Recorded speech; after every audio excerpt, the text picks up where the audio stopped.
Sekitar 4, miliar tahun yang lalu, bumi mulai terbentuk. Pada awal kemunculannya, bumi purba sangat panas dan masih berupa massa cair. Aktivitas vulkanik dan geologis terjadi di mana-mana. Suhu panas ini justru penting karena membantu membentuk struktur bumi. Saat bumi tumbuh, ia mengumpulkan cairan mineral seperti silikat, besi, dan nikel. Nah, bahan-bahan tersebut kemudian meleleh. Logam berat tenggelam ke pusat bumi dan membentuk inti.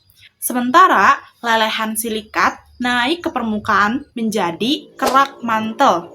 Nah, gravitasi kemudian menarik seluruh massa bumi hingga akhirnya membentuk bola hampir sempurna dengan jari-jari sekitar 6.371 km dan keliling kurang lebih dari 40.000 km. Bumi diperkirakan mencapai bentuk awalnya pada rentang 4,5 hingga 4,6 miliar tahun yang lalu. Nah, pada masa itu yang dikenal sebagai Eon Hadean. Permukaan planet masih tertutup lahar, daratan belum stabil, atmosfer beracun, dan suhunya sangat panas. Asteroid sering menghantam permukaan bumi.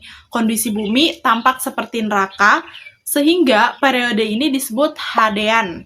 Meski demikian, diduga disinilah cikal bakal lautan mulai terbentuk, berasal dari uap air atmosfer dan es komet yang meleleh.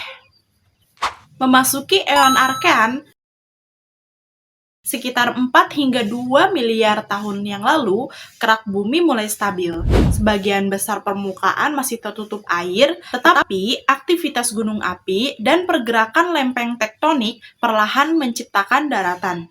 Jumlah air kian bertambah, membentuk lautan luas. Nah, pada masa inilah kehidupan sederhana mulai muncul. Sekitar 3,4 miliar tahun yang lalu, hadir kelompok mikroba. Nah, kelompok mikroba ini bernama Cyanobacteria, atau biasa disebut ganggang biru hijau. Mereka melakukan fotosintesis dan menghasilkan oksigen, sehingga atmosfer bumi mulai dipenuhi oleh oksigen dan membuka jalan bagi berkembangnya kehidupan selanjutnya.